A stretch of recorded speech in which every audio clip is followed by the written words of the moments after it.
Good morning, this is Stephen Bourne with the Rise Civic League. Happy summer. Stick around, you're going to get to learn about the history of Ocean Boulevard from our esteemed Alex Herlihy, and then we want to know whose sunglasses you like better, mine or his.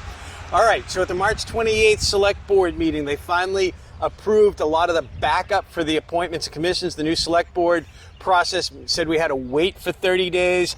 For the third time, the Rye Conservation made recommendations who they picked. The Select Board decided not to go with the RCC recommendations and gone with people they believe would be better. The Genesee Beach resident districts with the flooding on Ocean Boulevard, residents did a great presentation, videos. You can watch the video and see what they produced. There's links to all of that. The brush dump, you can only go there on Tuesdays and Saturdays now. The DPW director said the volume that they were getting just doesn't justify residents doing. They believe contractors are just dumping brush from other people and creating too much work for them. We bought some more conservation land, the end of Wallace Road by Ocean Boulevard. If you're heading towards the ocean on your left, a couple parcels were there. The town paid $120,000. Residents that live there contributed $80,000 to make that happen. So that's gone through. The town moderator, remember when you go vote, you got to wait in line, takes forever, backs up, etc. Made a proposal to go with electronic poll books, so notebooks. We won't be looking up everything. The Select Board went back and forth, they, blah, blah, blah. And then the end of the meeting, they went ahead and approved them, but for March, and didn't listen to the moderator who said we're deploying our new tabulating machines in March. It would be better in September. The town moderator is asking you to go to the June 10th meeting to try to get the Select Board to do what they're recommending. You get the poll books in September, experience in November, and then the tabulators in March. The school accepted the $200,000 for the new playground at Rye Elementary School, so that's finally going in. Phase 2, the New Hampshire IOP grant. So we've got the second grant to look at what could be done. This one we'll see, look at our zoning, land use regulations. What could Rye be doing to help with a housing crisis that's hitting New Hampshire and the seacoast? So how can we make changes to allow some more homes and people to be able to afford to live?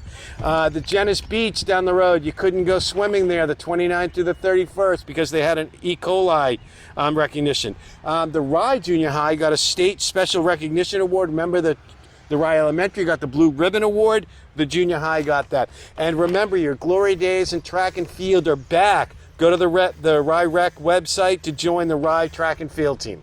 All right, here's Alex. Good morning, everybody. Alex Herlihy here with the Civic League. Not esteemed, but still doing history. And the last time we were here, the wind was blowing like crazy, and we were trying to talk about the history of the Farragut Hotel, which used to be located in that big green space there where the flagpole is. So we're here at the end of Central Road because this morning we're going to talk about the history of Ocean Boulevard, which got the hell beat out of it, as you know, in January.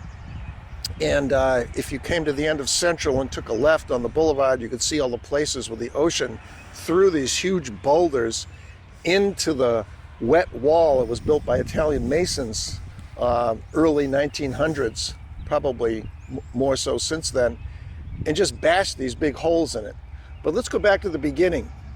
Before Ocean Boulevard was completed in 1904, all along the coastline of New Hampshire, 18 miles, including Rye 6 miles, we had a series of paths, and they were for wagons, people accessing the ocean for different reasons, traveling along. There were certainly buildings, early hotels and so forth were along the boulevard. Stagecoach runs from the Northampton Railroad Depot down Atlantic Avenue and then along the edge of the ocean. So these were wagon stagecoach paths. So there was some basis for the boulevard when they first started to build it. But something else that used to go along the ocean prior to the boulevard was the trolley. And the trolley came to Rye in 1899. It came out Sagamore Road, Wallace, Washington through the Central Road, right down where we're standing here, and it went right up along the ocean, and it went in back of the mansions in Northampton, unlike the Boulevard. All right, so then finally the state, and I don't know if they got any federal funding, it was probably all state money, and I don't know if the town put in anything, but they started building what we know as Ocean Boulevard today in 1902. And they got a lot of their gravel from around Odeon Point, and some people think they may have disturbed David Thompson's foundation of what he had built there in 1623, the first settlement in what became New Hampshire. So there's a lot of controversy about that. So obviously this was done in sections. They had some ability to use steam equipment, still using a lot of horses. It was a tremendously challenging job, because you're dealing with salt marsh on one side and the ocean on the other side. The hardest part was getting around Rye Harbor. That was a huge challenge. So thinking about the Boulevard and thinking about the challenges with water, so we've got 850 acres of salt marsh and Rye. So starting at the north by Odeon, you got Fair Hill. But you didn't have these large berms, these large piles of rocks that had later been put up to protect the land from the ocean and storms. And so building the Boulevard and trying to negotiate where some areas of salt marsh were wide open to the ocean. And you can find that in the Foss Beach area down near where Ray's restaurant is. That whole area there, that was the most challenging area, right along Ragged Neck State Park. A lot of that was wide open to the ocean. And so there were natural outlets to the ocean there. Now, of course, it's controlled, through the harbor for tides. And then another area, of course, was the eel pond. That wasn't a contained pond the way it is today with the culvert, under the Boulevard. It was wide open to the ocean.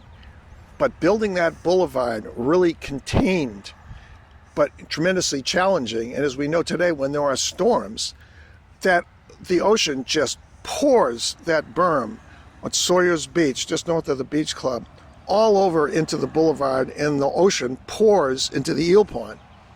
So lots of interesting things to think about the next time you take a walk or a run like Sam, or a bike ride or a drive along this beautiful coastline. By the way, all of the information from this, just like everything else that went on here and everywhere in the late 1800s and early 1900s, the newspapers are absolutely golden. And you can access them, you have to pay a subscription, but historic newspaper archives. But probably the Portsmouth Herald may well be able to get that in other forms. But that's where a lot of the information I've got about the Boulevard, plus what I have in my book, which is getting closer to publication, maybe later this year, New History of Rye. There's so much rich material in there. So where to put the Boulevard? So if you think about it north to south, just in Rye, it's fascinating because sometimes it goes right along the ocean, and at other times it goes in back of the houses. So in each case, you have to look and say, okay, what was already there, and why did they put the Boulevard there? And so, you can take it next time you drive along the Boulevard, just think about the decisions as to where they actually built it. And it's quite interesting because obviously there were houses, for instance, down in Jennis Beach area, there were already private property owners right along the Boulevard. So they chose not to take their land, and they just put it right in back because, they didn't need to. But then Jennis Beach itself, there was no land, so they went right along the edge. So it's quite a fascinating piece of work, and early automobiles were on the scene. Obviously, we started to hear reports of them even in the late 1890s, and then more and more. But the first registered car that you would see on the Boulevard, the first registered car in Rye wasn't until 1913. So mostly it was those beautiful horseless carriages, the chaise with the fringe on top, that you would find on the Boulevard. So that's a little taste of it. If you want to learn a lot more, go to those historic newspaper archives. Thank you.